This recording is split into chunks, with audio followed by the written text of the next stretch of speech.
Do you like drinking beer in the garage with your friends on a Friday night and just talking about movies, music, pop culture in general?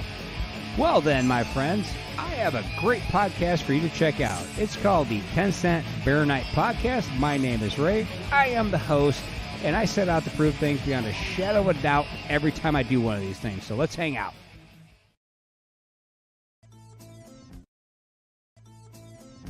This podcast is part of the Deluxe Edition Network. To find other great shows on the network, head over to deluxeeditionnetwork.com. That's deluxeeditionnetwork.com.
Hello and welcome to a very special live edition of Deluxe Edition. I am your host, Casey Shearer, alongside of Ray, the podcaster.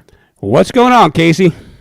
Not too much, Ray. We have very special guests with us tonight, members of the Deluxe Edition Network. Take on the world. What's going on, guys? What's going on? What's going on, guys?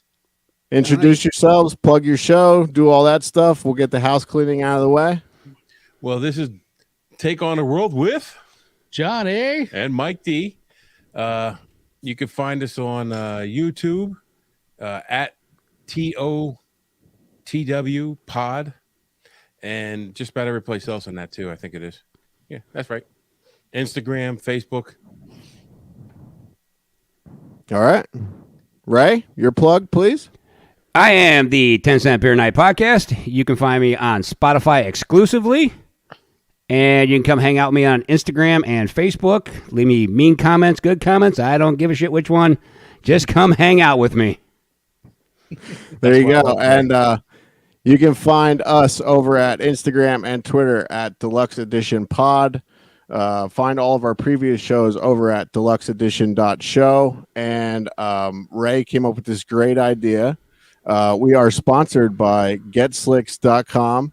Check them out. Go over to GetSlicks.com and use promo code Deluxe Edition Pod at checkout and get some awesome hat. I know winter is coming to a close here, but they also have T-shirts and cool hoodies and regular hats like Ray's wearing now. That's right. I finally got my hat in the mail. You can stop bitching. Yeah, I can stop bitching about it now. Nice hat. Yeah, buddy. All right. So this is one of our crossover takeover episodes. So I am going to hand the show over to Take on the World. That's us. Let's rock, baby. So Casey got a hold of me and said, "Hey, you want to do a takeover of a Deluxe Edition?" And I'm like, "Hell yeah," because you got 4,000 million times more listeners than we do. So good for us. But I went back and forth about 5 times on the topic, but we settled on our 5 favorite pro wrestling matches ever. As everybody who listens to us knows, I was a pro wrestler, so was Casey. And we had a great time doing it. I love the business. And while I don't watch much wrestling anymore, except I did start watching a little AEW, brother, because of you. Yeah, and, awesome. But I have a love for pro wrestling.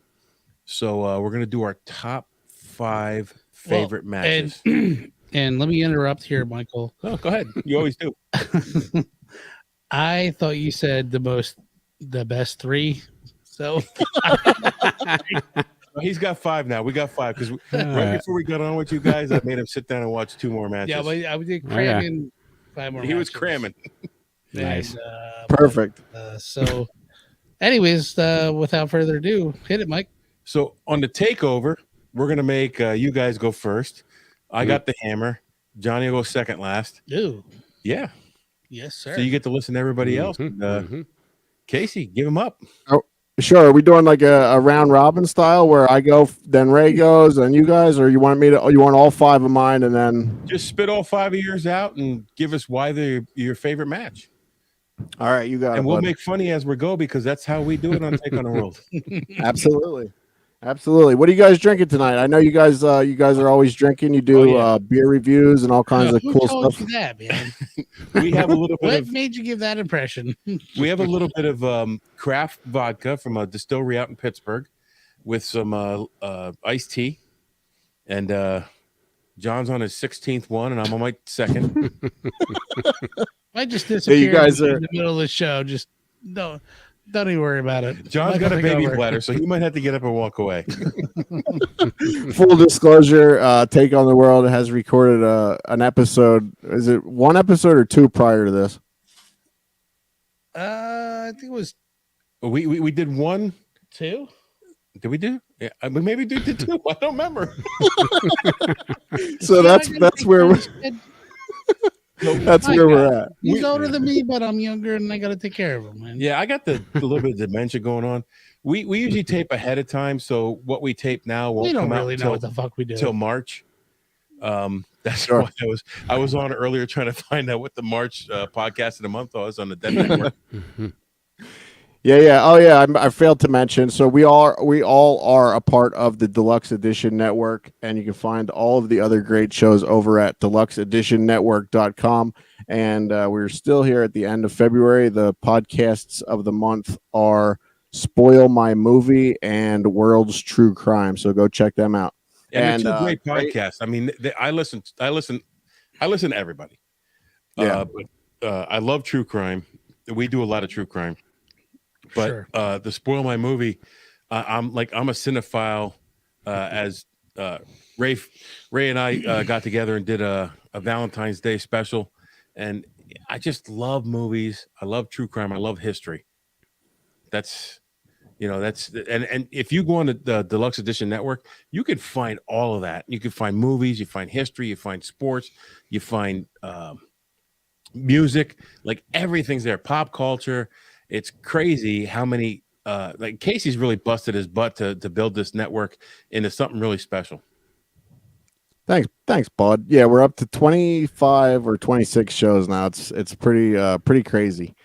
Something that someone said no one would ever do. So makes me feel pretty good. All right, so my top 5 matches. I'll mention it, give the where it was, when it was, and a little rundown of why I like it. Is the Briscoe brothers, and these are in no particular order, dude. So speaking of the network, Barrel Aged Flicks, they do crossover events almost every week on their tasting room episodes on Wednesdays, and this past week they did one with Spoil My Movie. And they said it was their hardest one that they ever had to do. It was their top 5 sci-fi movies. Oh, That's like this. That was like this list for me. Narrowing this down to 5 matches was one of the hardest things I ever had to do. Yeah. There's so many. It's like, well, what do I pick? There's honorable mentions left and right. Yeah. well, Casey, you know that like my appreciation for pro wrestling like is deep. So going through these matches, it was so freaking hard to just pick 5. Yeah. And I tried to do it, and I know I missed something, but Oh yeah. I think that Michael cut deep himself and found something that he didn't even like. And I was like, I'll support that. So we'll hit that at the end. And he's like, I can't get behind that one. Yeah, it's so like deep in the like the what do you want to say, Michael? Like the just the mischief of of being in that lifestyle. Yeah. Oh yeah. Yeah. It's, All right. In no particular order, the Briscoe brothers versus FTR at ROH Final Battle. This was the last of their 3 matches they had in 2022. FTR had previously beat the Briscoes twice. They beat them at April's Super Card of Honor to capture the ROH titles, and then defended them at July's Death Before Dishonor in a 2 out of 3 falls match. So this match that I'm talking about was December 10th of 2022, and it was a tag team dog collar match, which Mike knows all. Mike knows all about that. It's one of the most brutal matches in wrestling history, other than like the Texas Death Match. They're actually, it's exactly what it sounds like. They have a dog collar around their neck and they are chained to each other. And it was one of the most brutal matches of last year. I think it actually might have won Match of the Year. And it was also Jay Briscoe's final match too. It was the last match before his death. So, and also go back and watch it. The dog collar match. Where did it come from? God bless it, Was it JYD. JYD, maybe. God bless JYD. We smoke a little. I'm not going to say it. All right, number 2. Shawn Michaels and Razor Ramon, the ladder match from WrestleMania 10. This was not, as many people think, this was not the first ladder match, but it was the first one televised in a main pay-per-view. The very first ladder match in WWF was actually in 1992 on a house show in Portland, Maine, where Bret Hart defeated Shawn Michaels to defend the Intercontinental title. But this one, Shawn Michaels and Razor, I watched this today. Dude, they only had one ladder. It was like actually at Home Depot. Like they probably went out and bought it at Home Depot earlier that day. It still had the stickers on it. Like they're not. It wasn't painted like they are today, like black and all that. They had to return it at the end of the show. That's why all the tags were still on it. Well, I don't know how they could have, because it was destroyed at the end of this match. You take shit back to Home Depot and you go, hey, I want to return this. And they go, well, what's wrong with it? Like, it didn't work. It didn't work. I kept falling off this fucking thing. There's blood all over it. Sorry. Yeah, the legs are all clogged up with blood. Every time I climbed up on it, it fell over on me. It was crazy. One thing I have a question here for Mike. Maybe he knows this. So I mentioned I watched the match today. Shawn motions like he's going to do the Razor's Edge. Remember how Razor used to always do before he did the Razor's Edge? And Jerry the King Lawler and Vince were both the commentators at that time. And they both called that he was going to do the Razor's Edge. And then he did a pile driver. And Vince goes, a pile drive. And Lawler didn't say anything for like a minute, because that was always his finisher. Do you think that like was Vince were they producing the matches back then, like, or were the guys still calling it in the match at that time? No, they were producing them back then, and Absolutely. And I think Vince was shocked that they didn't do what they were told to do. Yeah, that's what I think too, because when he said that, he was like, "You mother sucker!" That's not what I said. Shanti mentioned the Montreal screw job. No, we shan't we? No, we shan't. Okay, that's for another day. We just watched that. We just watched that Dark Side of the Ring, the Montreal screw job too. Fantastic. Yeah, that was crazy. We've talked about this one on the show before. Actually, Mike and I talked about it with Barrel Aged Flicks as well. Mankind versus The Undertaker, the Hell in a Cell match, June 28th, 1998. It was the third Hell in a Cell match in WWE history, and it took place at the King of the Ring pay-per-view that year. like, I mean, we've talked about this numerous times. Go back and watch the highlights if you want to see. Freaking awesome match. Like, yeah, I was feeling the pain because I was wrestling at that point, and I was feeling the pain. Like what, 30 some chair shots to the head. Undertaker had a broken ankle. Yep. Before he went there. Yeah. He had a broken ankle before, and he was like, "Fuck it, I'm gonna do it." But that's what they do is they use the Brett Favre technique.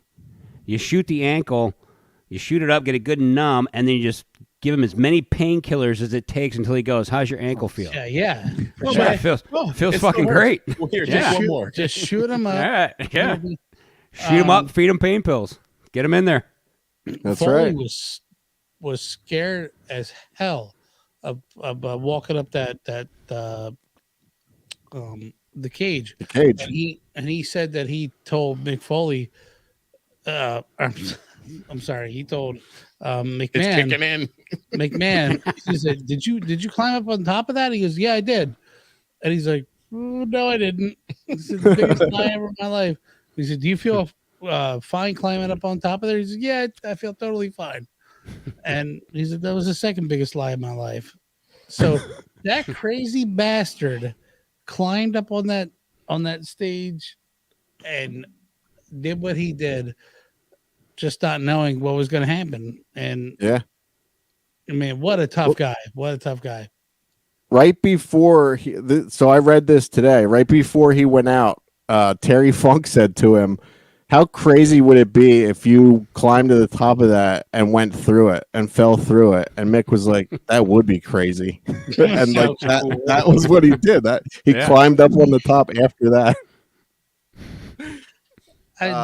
There was I listened to back and forth between the Undertaker and Mick Foley and the judges on that match, and it was awesome. It was like crazy. It's like, you know, Mick Foley never climbed the thing. The Undertaker broke his ankle. He climbed the thing, and then when they were climbing on it, they were like, when we were walking, the thing was like crunching and falling apart, and he just ended up throwing Mick Foley off the end, and they were all like, "You killed him." You killed him. Well, Casey knows. Like, you get nervous before you go out to the ring, and then when you walk through that curtain, all of a sudden everything's gone. It's just adrenaline, and you don't feel anything until you walk back through the curtain. I can't. And it's like, holy shit, I'm hurt. You're not walking through a curtain. You're walking like 60 foot into the air. Yeah, but I've done some crazy shit in the ring that, like, someone would say, well, no, he'd never do that. Yeah, I would, because the adrenaline's up here and you're not feeling anything. Yeah, well, that's what they said. The Undertaker was like, I just felt some kind of outer body experience, and he's like, Mick Foley's dying down there. Yeah. Oops. Yeah. Another thing about that is he's a crazy motherfucker too, right? You know? Yeah. When Terry Funk came out to the ring, when they actually thought Mick was dead, when he dropped him down through the ring, Terry Funk went over to the Undertaker, and the Undertaker said, "Check and see if he's still breathing." And you can see in the match, Terry Funk walks over to Mick, and Mick tells this great. Mick tells this story so good. He goes, Terry walks over and essentially, checks to see if I'm still alive. Walks back over to the Undertaker and says, "He's still breathing." And the Undertaker choke slams him out of his shoes. And Mick Foley says, like, when he came to, the only thing that he could think of was, how the hell did those shoes get in the ring? Like, he doesn't even remember Terry Funk being in there. Just crushed to like pieces. Yeah. That match, it's probably one of the most memorable matches I've ever watched.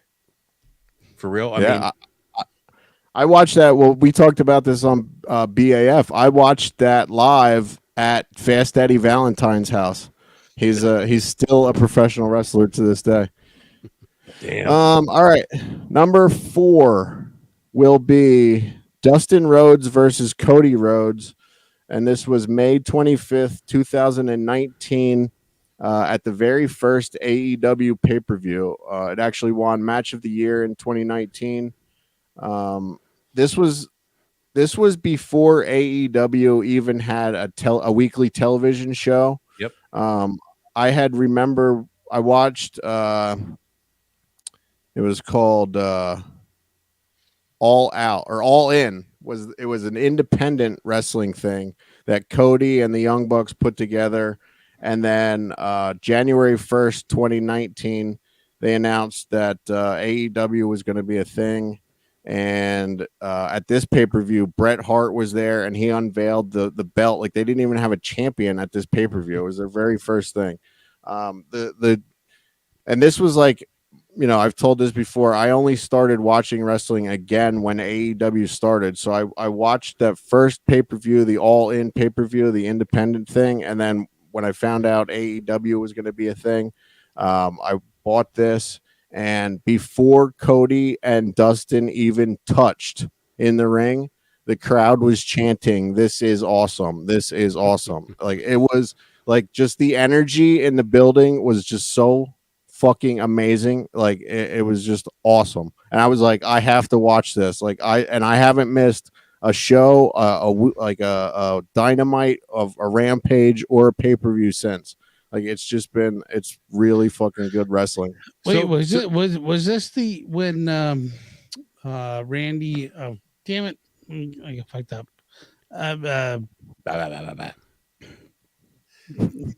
You fucked me up. Here, while you're thinking of your thought, so before this happened, I worked with Dustin up in the Poconos, and he wanted me to travel with him and do some stuff. He goes, "But there's something big coming up, and I can get you in." And I'm like, dude, why didn't you do that? I'm like 20 some years where I'm working. I can't just walk away from that. And I had no idea AEW was coming up. And that was the second time I turned down an opportunity to be in one of the what would be considered a big 3. And but he said, he goes, "Oh, you got to come with me. You got to do this." And I'm like, dude, I got a family. I can't do that. Yeah, Dustin, he was working a lot of the independents. Like, yeah, he was. His WWE he did a run. lot of stuff. He did Gold Dust in Independence, and he did his Dustin Rhodes. Yeah, and I think he's very underrated when it comes to like the independents. I don't think appreciated him the way he should have been appreciated, and AEW I think highlighted a little bit of his talents that WWE or nobody else ever did. So, Michael, when you were going through, what was your gimmick? I know, and I'm gonna say what your gimmick was, but what held you back? Like, I know you were, like you said, that they were looking for you. Several times that was offered opportunities, but I couldn't take. Like, you can't walk away from a career for a 1-year contract. Like, they were looking for like a certain. Well, let's see. With me and Lovebug, somebody.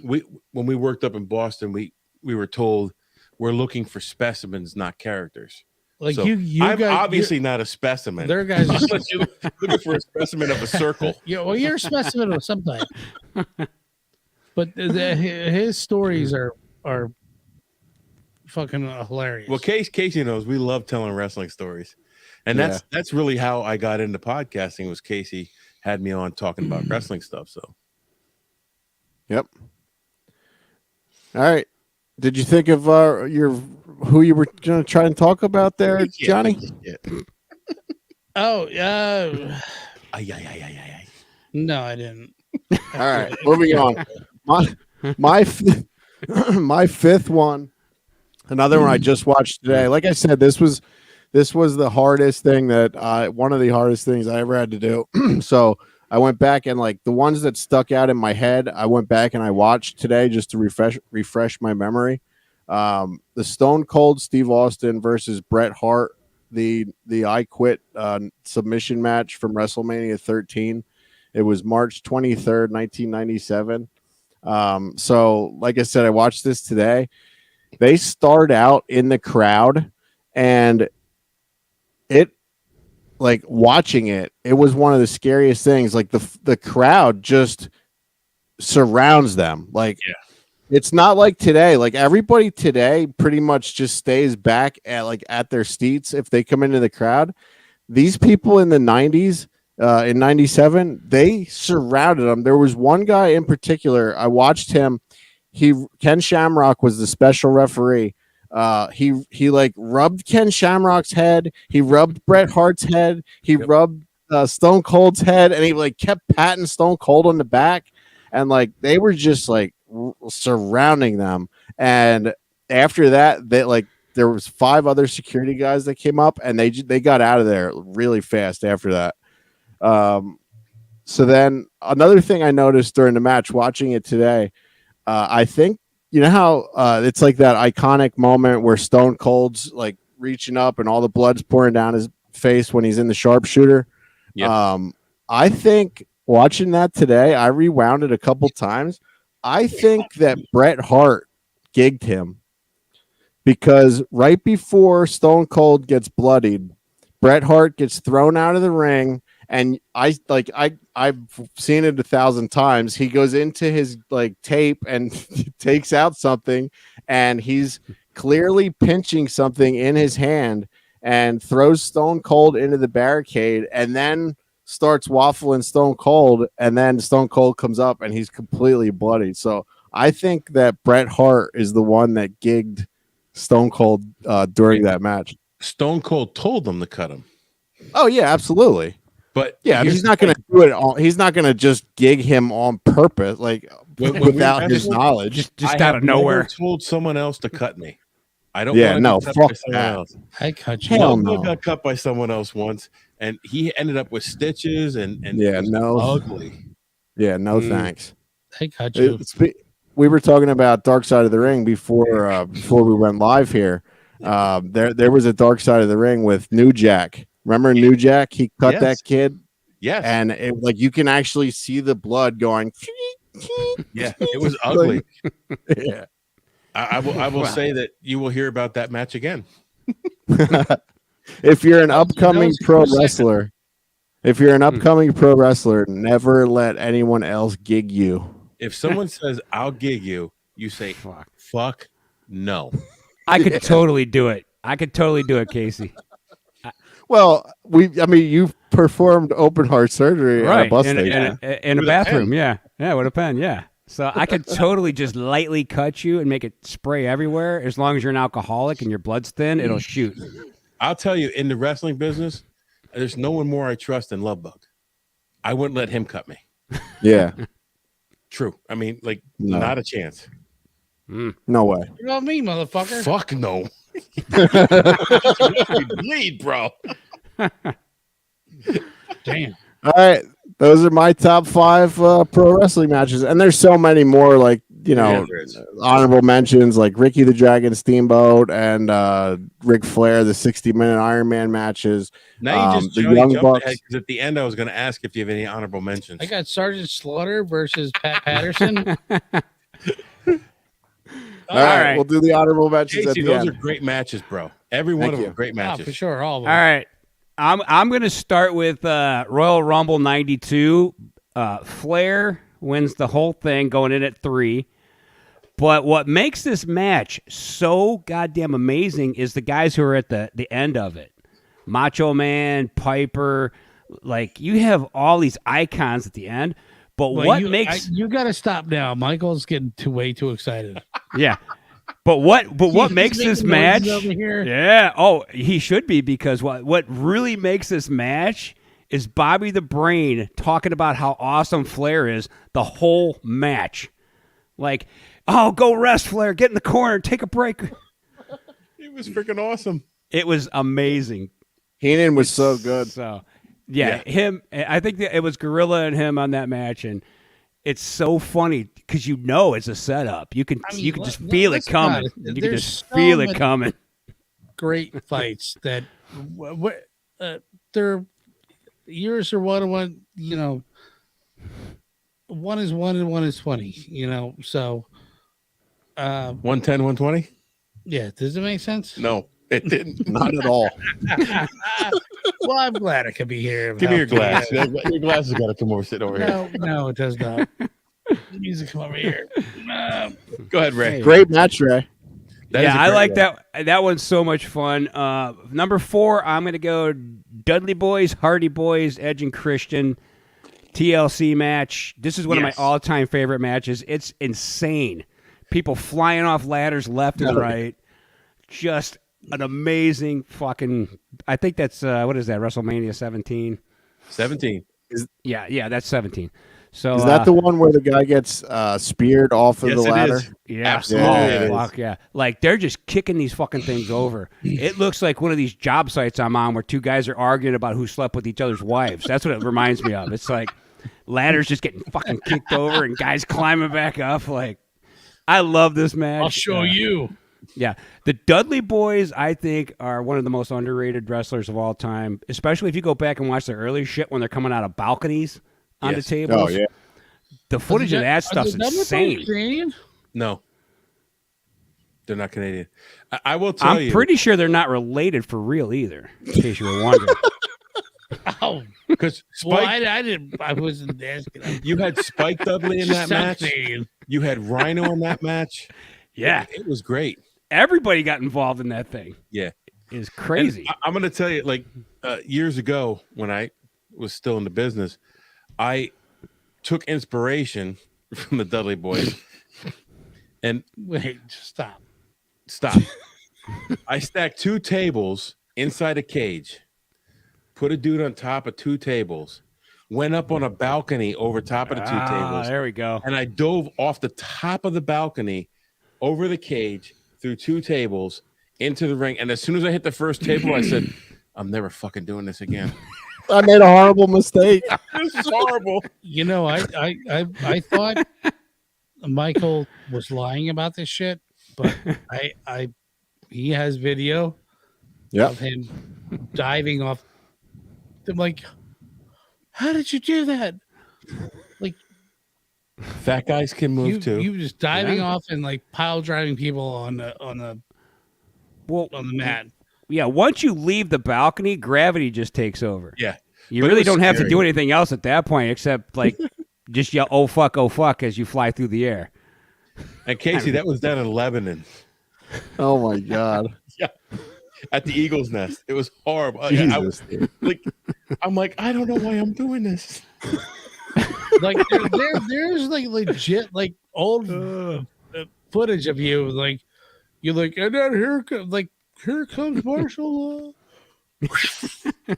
Boom! You're like, Jesus, what the hell just happened? Somebody died. All right. Number 3, I am going to go back to January 4th, 1993. Doink the Clown makes his fucking debut against Bob East. This is one of the most hilarious things I've ever fucking seen. He comes out with a balloon animal, a goddamn balloon animal, and he holds it up in front of a little kid and just pops it right in front of his fucking face. And he's laughing. He's laughing. He's crying. And at this point, he was still wrestling, like for real. He was doing maneuvers. You know, he was actually like showing off some shit. But once again, my boy Bobby on the announcing is just like, what the hell am I witnessing? And you can see in the crowd, like people are like covering their face, like, what the hell is this? There's a clown, and he's like laughing and crying and just running around like an asshole. And evil fucking clown. Now I would have put, awesome. I would have put when Santa Claus brings Dink out to him in the bag instead. But there was no match that night. It was just wait. You realize what you just said? When Dink brings him out in the bag and a clown. Santa Claus brought Dink out. Dink was a little person that Dink was dressed up like Doink. So Doink's in the ring, man, and Doink. Santa Claus comes down with a bag over his shoulder, and he sets it down, and he goes, "I know it's only November, but we got a present for you." And they open the bag, and fucking the midget Dink comes out. And Doink's dancing around and just acting crazy. Yeah, doing the whole dance. And he's like, Doink. And they go, we can't have two Doinks. So they're standing there, and he just goes, Dink. And then he picks him up, and he's hugging him, and they're dancing. I would have picked that, but there was no match that night. But I love Doink the Clown. I think he's so underrated. And yeah, he was an actually really good wrestler. Like, what's the backstory there? Why did they put him in the clown outfit, Mike? Because Matt Bourne was a fucking awesome wrestler. Matt Bourne was awesome, and like I met Matt Bourne. I still have his phone number, even though he's passed away. I still have his phone number in my phone. They just at that point they were doing characters. They weren't doing specimens. They wanted the cartoon, like WWF was the cartoon at that point, and it was all about like the gobbledygooker, which Jesus, yeah. You had Doink the Clown. You had there was the janitor guy, Duke the Dumpster Drosky. Yeah, Duke the Dumpster Brody. Like that was the shit back then because that's what was selling. And then they moved out of that into the 90s in the Attitude Era, and it was specimens. They wanted people who were jacked up. Yeah. But that's what it was. They just, here's a character that no one else can do. Like WCW's not doing this.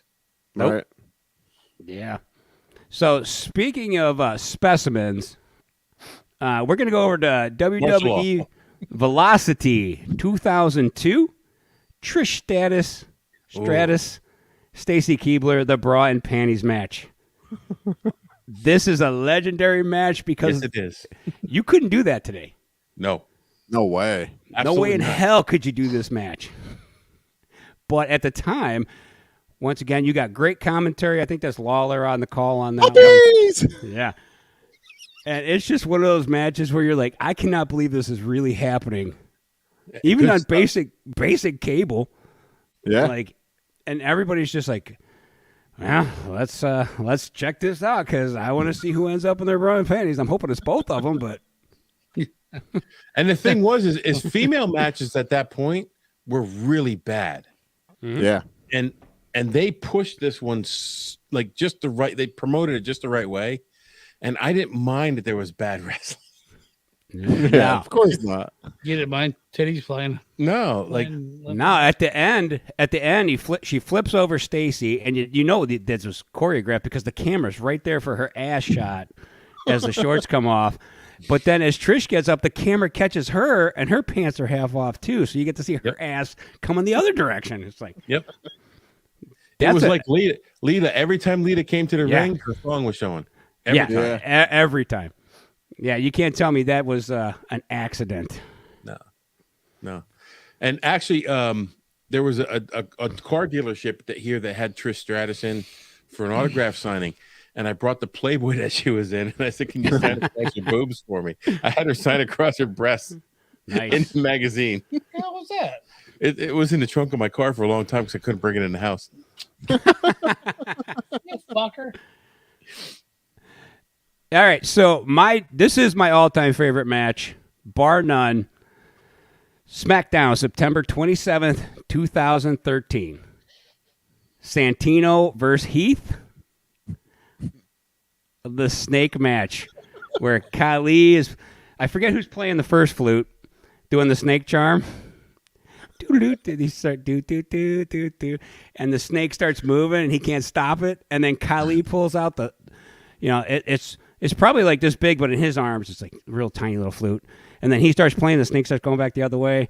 And then at one point Santino's in the corner and he's like shaking his head and the snake's in his face. And all the motherfuckers come out, who this match can get no crazier, but it can, because Hornswoggle comes out and takes out the one guy with the flute. And now we've got chaos. The snake, we get the Cobra Strike, we get the whole 9 yards. Greatest match in wrestling history. And for anyone who's not familiar, the snake that Ray is referring to was Santino's hand. In a puppet. Basically in a sock. In a sock puppet of a snake. This is some of the greatest acting I've ever seen in my whole life. Oh my God. Yeah, when you go to acting school, they show you that video Tom Cruise watches that video every couple weeks to remind him how to act. But he doesn't listen to it. He doesn't pay attention, Right, but Casey? Yeah, Tom Cruise absolutely. listen to it. No.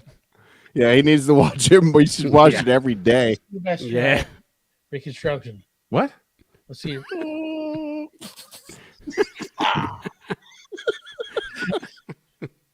Oh, So that's my top 5. that's a great top 5, bro. Thank you, sir. On Johnny, you're matches. up. I was already up. No. Jesus Christ. Dude, I read this shit. I give me read this shit already. No, you didn't. Yeah, that was on the bus. That was on the bus to You guys whatever picked you two did of his today. Matches. That's why. Uh, Wow, I already. All right, let's go with the Start. one that you guys did. It's not that great, but it's fun. It is Sergeant Slaughter versus Pat Patterson alley fight 5-4-81. They're like both bloody messes at the end of this, Yes. right? Oh yeah, Yeah. yeah. That's a great match. So it's kind of goofy. Who cares? Yeah, who cares? It is what it's fun. It's no Yeah, rest. I mean, it's pro wrestling. Pro wrestling. Like Yeah. Ray's favorite match is a fucking dude it's a with fucking a snake. puppet snake. Yeah, Like, and none of us questioned it. It's, Yeah. No, it's pro funny. wrestling. yeah, wait a minute. This But is that's real? when characters were in. That's This is when a it was real right. fight that's without cartoon. snakes? Yeah. Yeah, get out of here, bitch. So no refs, no rules. There's tons of belt whipping. Sergeant Slaughter and Pat Patterson just constantly beating and choking each other's to death with belts. And then at one point, Sergeant Slaughter rips Pat's "I Love New York" shirt off his chest and chokes him out with it. And then Pat Patterson like cheesily throws him over the top ropes with it. And Sergeant Slaughter. Sergeant Slaughter shows up with brass knuckles. They're just like pounding the fuck out of each other. And the best part is Pat Patterson takes his cowboy boot off and he's beating the shit out of Sergeant Slaughter with his cowboy boot. And that's what ends the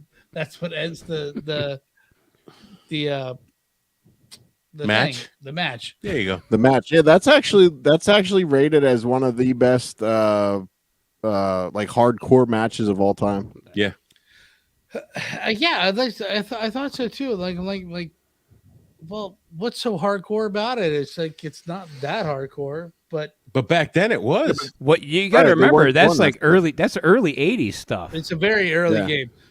And then what I thought too was Sergeant Slaughter. He's 6'4" to 6'6", Well, he's not quite 6'4". 310 pounds allegedly, and he's diving off the top ropes onto Pat Patterson and misses.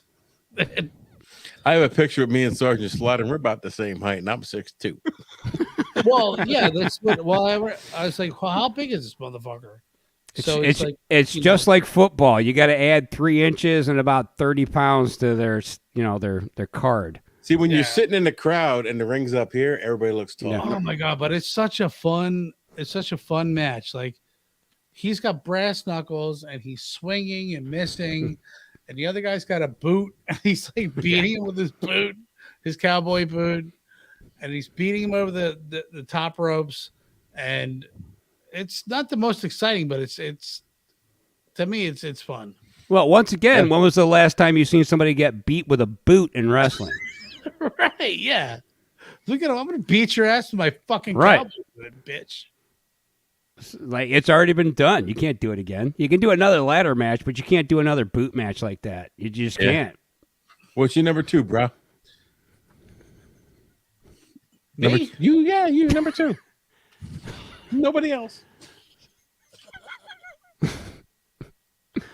Mankind versus Undertaker. Yeah, we right, talked okay. about it, and Yep. it's like that was a freaking great match. Hell in a Cell, 98 in Pittsburgh. Pennsylvania. Yeah. Undertaker had a broken ankle. Foley wanted to make the match unique.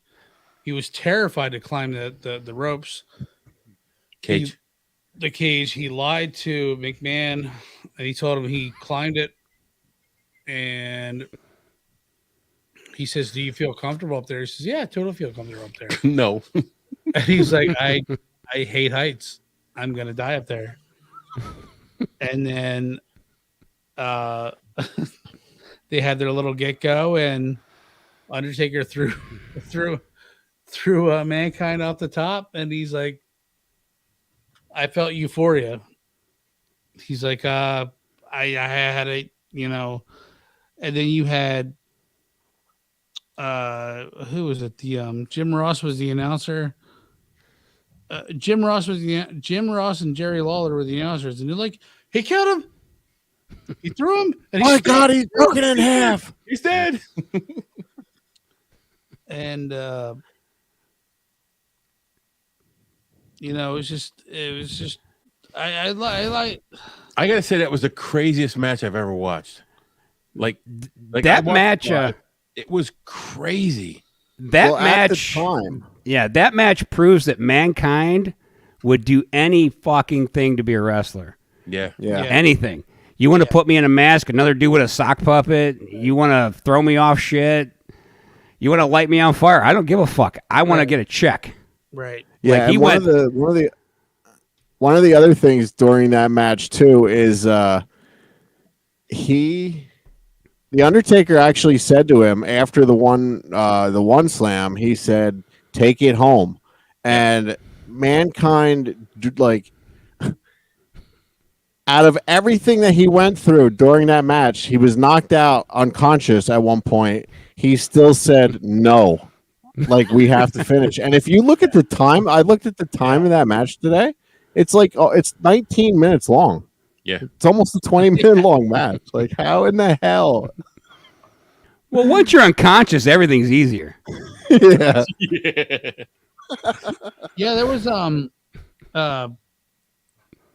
Undertaker was in the crowd, and he was like, "Dude, you're going into a stretcher," and Mankind was like, "No," and he like got up and he like climbed the ropes. He climbed the cage again. They're like, "He got away from us!"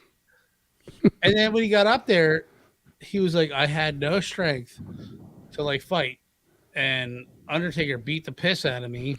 And Undertaker slammed me through the top, but Undertaker was like, "I'm glad I was standing on like the one pole because we would have both went through and like killed ourselves."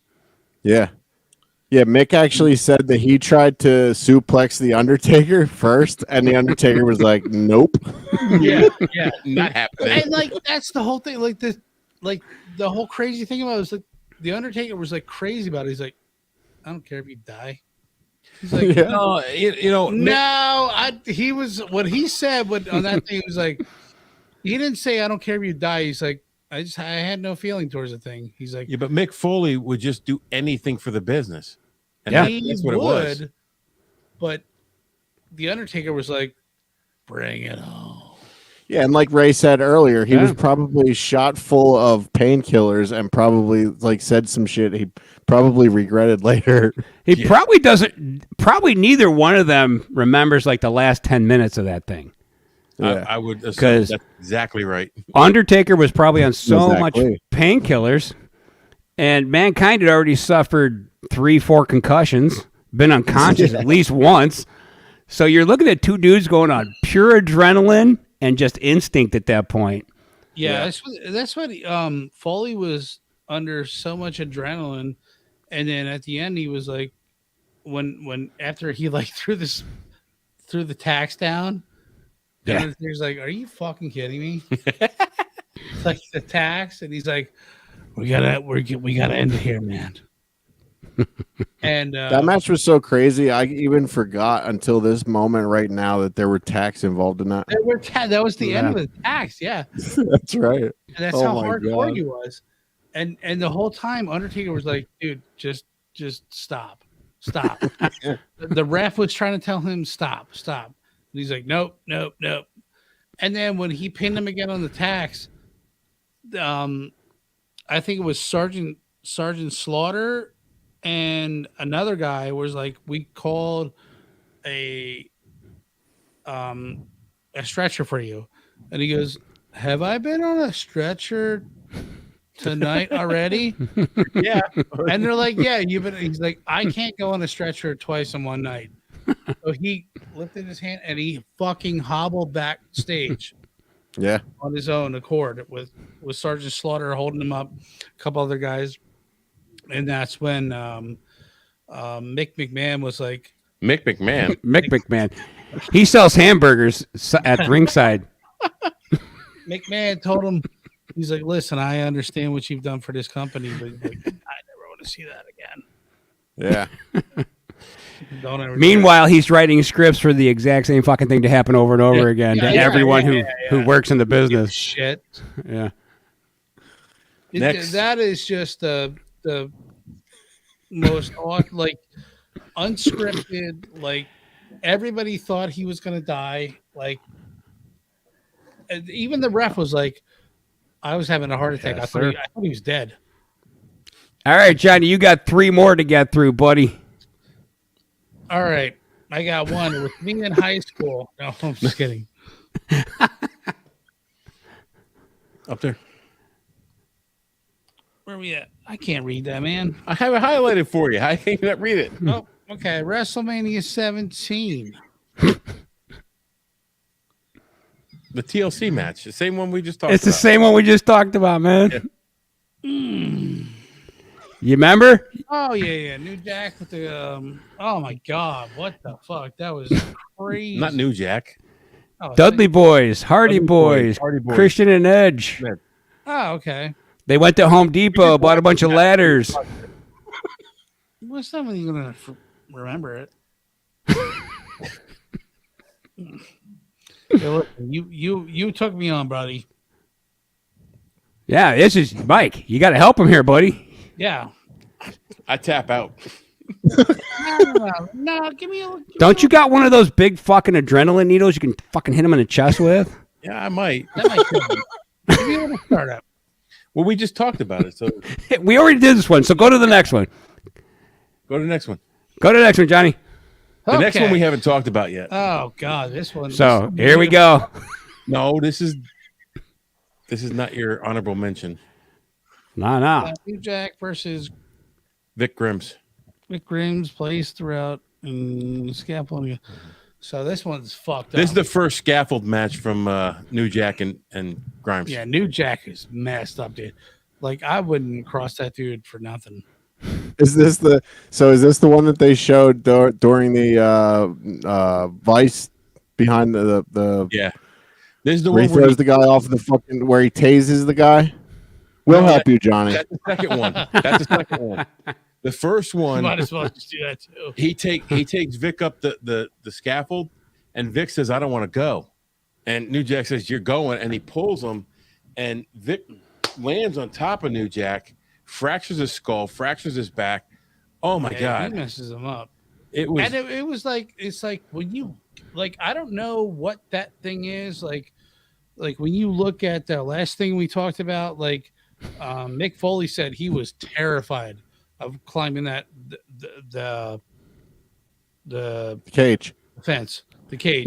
Yeah, that's called a phobia. Yeah, Yeah. and so did Undertaker. Grimes. Oh. And I mean, who wouldn't be? I would be fucking terrified of climbing that big ass. Well, if you watch that match, Grimes is up there, and there's no platform up there. They're walking on like skeletonized scaffold. Shit's like breaking. Right. Like there's holes in it, so you have to put your feet here and here, or you're gonna fall through. And like you could tell when he gets up there, he's scared. Yeah. And Well, like I he get it. should be scared because there's like no, like where is the safety people who go and check this shit. Myself. ECW, there's no safety There people. ain't no Right. way. Well, that's a different animal right there. There's no way. Yeah, this was ECW. Have me clamber up there with you and be like, "Hey, we're gonna do a fucking backflip off this thing and land into some, safety gear." No way. Yeah. No thanks. Yeah, that's like, well, let's talk about the second scaffolding match that he did with that guy. He actually tased him, and it's our Facebook user here, listener. It's the show is called Dark Side of the Ring. Yep. He tased the guy. New Jack tased the guy, and the guy said, and they had real life heat, like they did not like each other. I don't want to go. And he goes, "I can't feel my legs." New Jack said, "You ain't gonna need them," and he threw him off of the scaffolding. Like, New Jack past the tables, like he was trying to kill that guy. New Jack was a nut.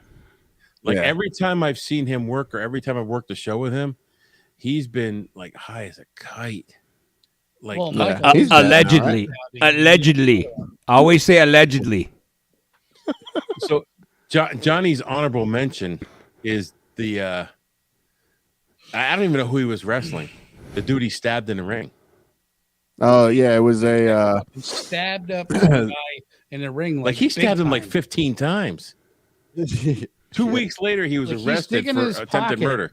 He's sticking in his pocket. He's like, and he just starts going to town. Was that the kid? Was that the kid that came in and said that I'm a wrestler, but he was underage? No, he was only like that's Mass Transit. That was down at ECW Arena, and Mass Transit. The kid, I guess the kid's paralyzed now from that match. What? Yeah. No. Yes. I'm pretty sure he's paralyzed. Somebody get on that. That's not real. If only we had a way to verify that. If there's only some place you could go and type something in and check it. But if you watch on Dark Side of the Ring, they talk about the Mass Transit match, and his father's like, "Oh yeah, he should have never been in the ring," and blah blah blah blah. But he was 16. You know what? Yeah. All those fucking wrestlers they don't scare me, but like they're nothing to be trifled with. Like, you always So hold on there, Johnny. So dudes who are 6'5", built like a brick shit house, who have ill tempers, marching down the street just mad as fuck, don't scare you? Yeah, even I'll cross the street when those motherfuckers come. When they got an agenda, like they're pissed off and like you're in their way. Like, like I always used to joke with Michael that you fake fucking wrestling, this and that. I'll kick you in the face. And he's like, hey, it's entertainment. It's entertainment. It's not fake. A cartoon is fake. There's nothing real about a cartoon. It's fake to the extent that they're not trying to kill each other. With sometimes like a kick to the face, but it is. It's exactly like you said. It's entertainment. It's absolute entertainment. Like there's a psychology to the matches that you have to follow if you want the fans to be involved. You're flying off the top rope of a fucking cage, and you're not trying to kill your partner. Yeah, you can say that. That's fake. Been there, done that. That's fake. That's not fake. It hurt. Mike, are you going to talk about the mass transit incident? I don't want to bring it up right now unless. No, go ahead. Okay. So the mass transit incident. The kid's name was Eric Kulas. He was 17 at the time. He actually passed away May 12th of 2002 at the age of 22 due to complications from gastric bypass surgery. Yeah. So he wasn't paralyzed though. I thought he was he was paralyzed for a while. Well, if you watch the Dark Side of the Ring, his dad talks about it. So here's what I've gathered from this story. He was paralyzed in the ring, and since he could no longer exercise, he became big and fat. And then he was big and fat before. And then he had surgery to make himself skinny. But apparently they sucked out the wrong parts, and his heart got sucked out, and he died. So New Jack killed him. So New Jack, in the long run, that's what killed him. Technically. Technically. I'm going to do Mike's 5. All right, let's do Mike's 5. So I'm going October 8th, 2001. Stone Cold gets a rematch with WWE champion Kurt Angle. And now when we were on Barrel Age Flicks, I mentioned the milk truck at the ring. Yeah. And I have to apologize to them because that was not a match. It was a promo. I always thought that was a match. And at the end of the match, he brought the milk truck out, but that was a promo. He just interrupted Stone Cold and his little flunkies and sprayed him with milk. So I'm going to this match with Kurt Angle and Stone Cold. Stone Cold is doing the regular thing, working the leg the whole match. What? Steve Regal was the commissioner. He knocks out Kurt Angle with the belt. Austin wins in shady style.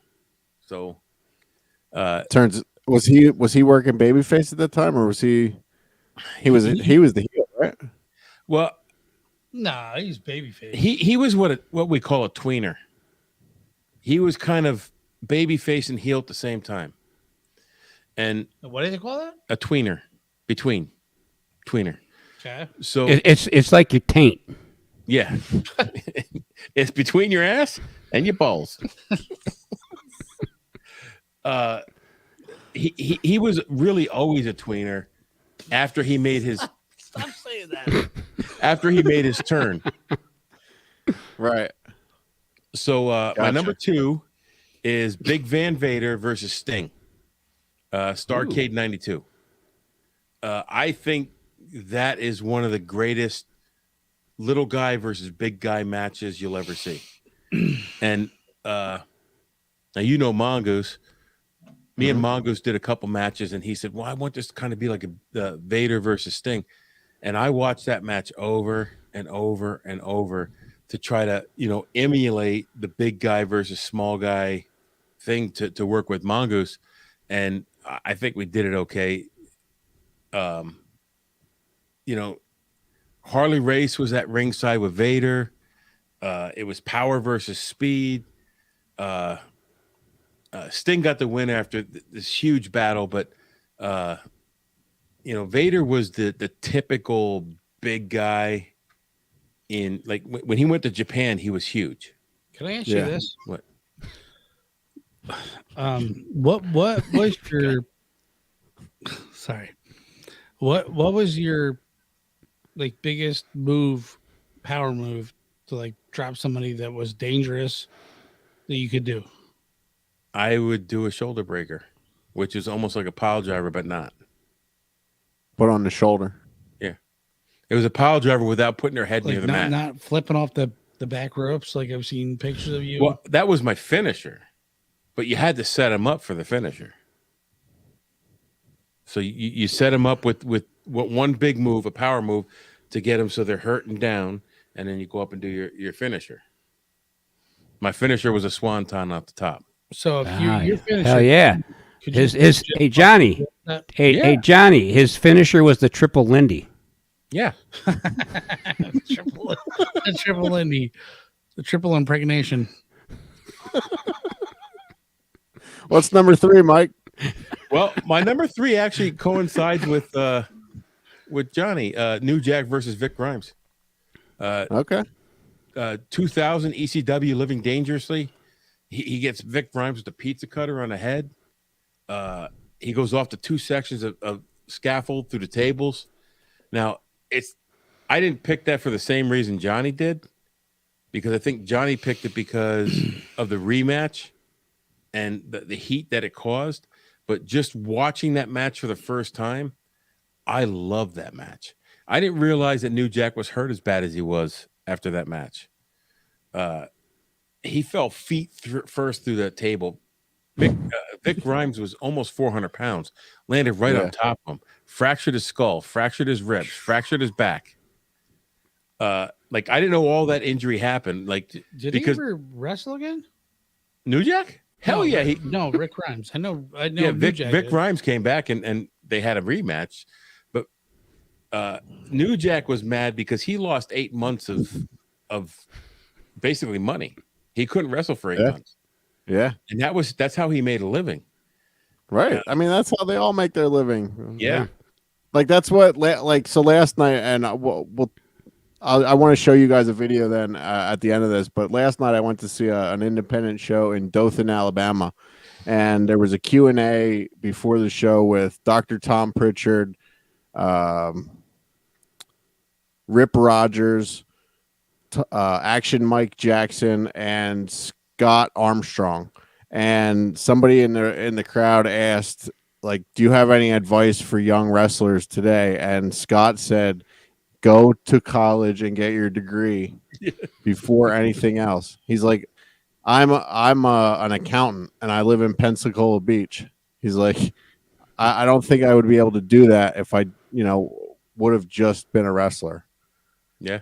Yeah, man. Well, you look at those life of wrestlers and dark side of the ring, and it's like they don't last long after wrestling. It's dirty. They're fucking hardcore guys, man. The Love Bug told me once that he was down in Hershey at Chocolate World, and he ran into Mick Foley down there because I guess Mick Foley would take his family there often. Yeah, and he said to Mick Foley, "Oh, you're the reason I got into wrestling." And Mick Foley said to him, "I'm sorry to hear that," because it's so hard on you, like body wise, but after this match, the original Gangsta had brain damage. He was permanently blind in one eye. Like, he had a broken leg, fractured skull, and like he went out and wrestled again 8 months later. Yeah.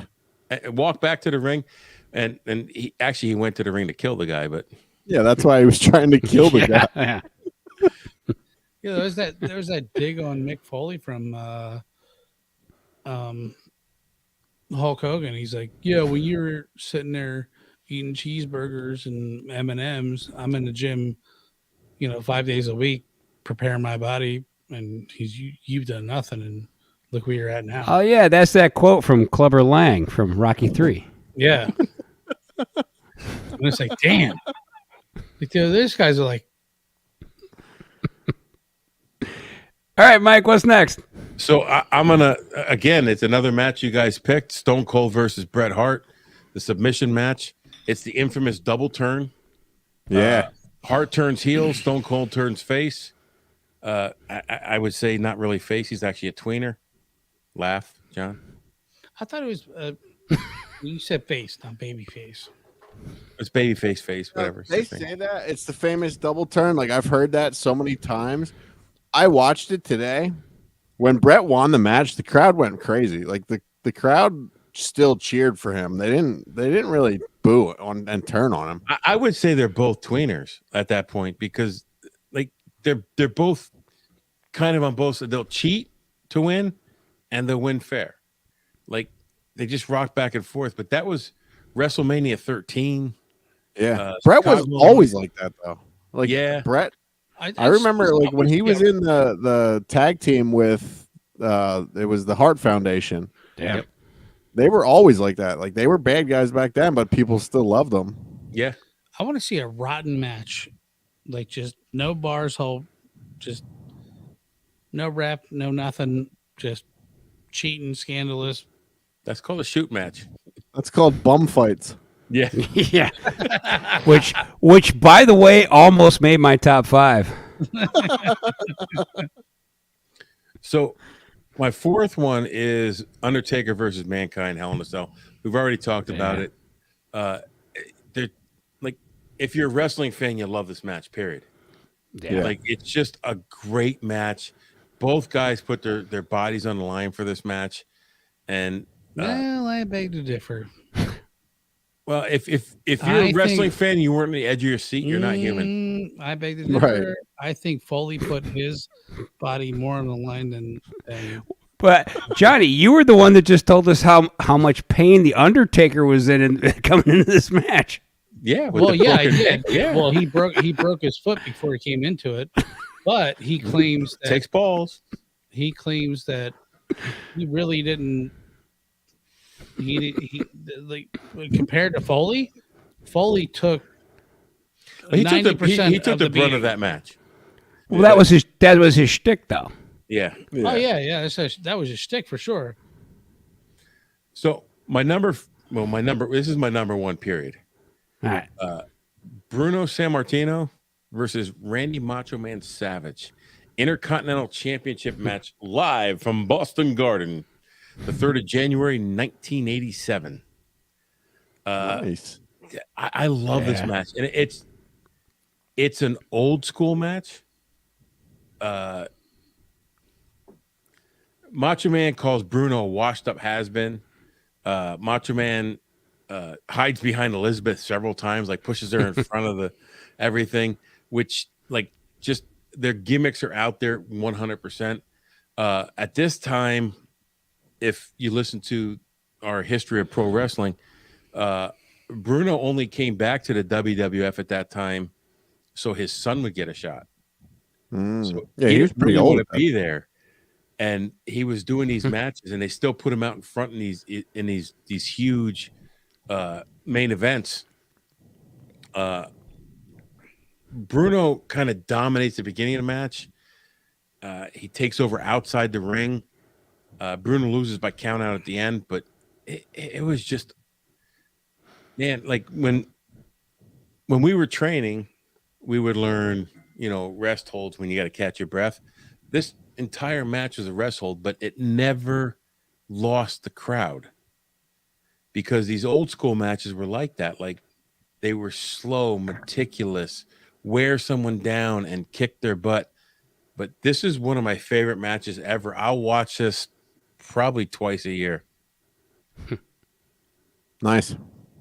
Great list, bud. Yeah, that's a good one. All right, now we got to preface this next part by saying, I got a question for you, Mike. Okay. But Casey's got a story to present before I can do that. Okay. So yes. We have a new segment here, and I will announce the name of the segment after my little story here. So thank you guys for your lists. It was awesome lists.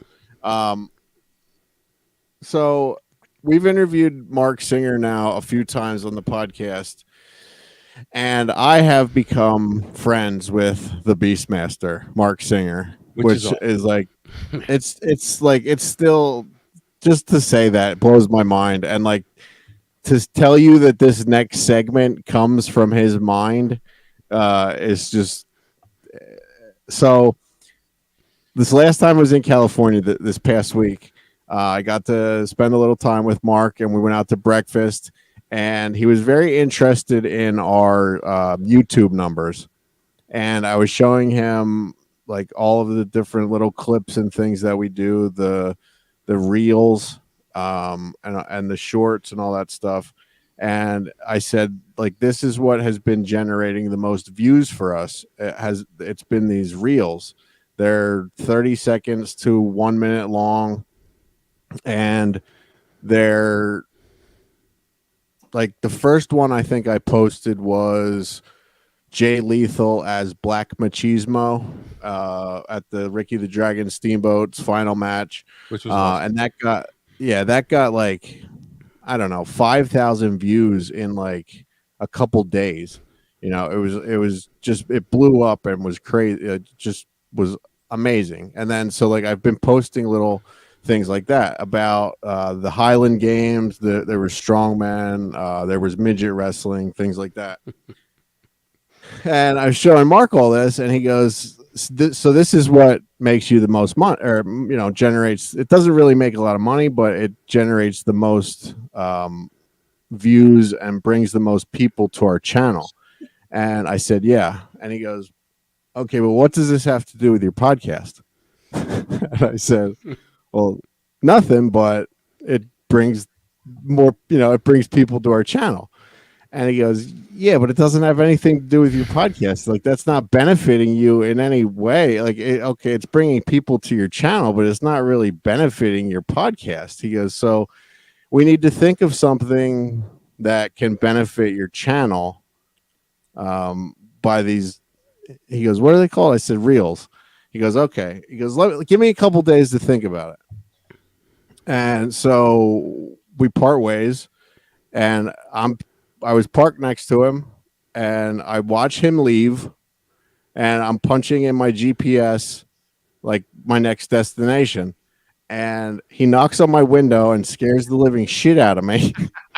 And I put the window down, and he goes, "Okay." He goes, "So this is what you're gonna do." He goes, "They're called what? Reels?" I go, "Yeah." He goes, "Okay, great." He goes, "Ask me the most wild question that you can think of." And I go, "All right. Well, what did you have for breakfast this morning?" And he goes, "Okay, that's why Ray is going to ask the questions, and you're going to time them." And he goes, "And they're called real questions, REEL questions." And he just walked away. I was like, That's awesome. so our new segment is called Real Questions. Ray is going to ask you a question, and you have 30 seconds to answer it. Wow. Either him or me. This one's for Mike. Okay. And if you want to take a crack at it, I'll give you one too there, Johnny. Yeah, sure. All right. So Mike a crack first. you want to go first? No, give Mike a crack. All right. All right, Mike, you ready? I'm ready. Okay. So you are now a gigantic WWE superstar. All right. What two female wrestlers are you going to try and sleep with, and what would your finishing moves be called for both of them? Trish Stratus and Tammy Lynn Cinch. What's your finishing move on both of them? The go behind. Go behind and finish on her back. Nice. Wow, Done in 15 seconds. You took no time at all on that. No, because I don't like. You only got 30, Johnny. You're only getting 30 seconds, so you can't be doing that whole Sylvester, suffering succotash bullshit. You ready? Oh man, I might fail at this one. All right. If you were a professional wrestler, what would your character's name be? Johnny Lago. And why? Because that's the only thing you can think of. It's the only thing I can think of at the time. I got a Lago coming behind me.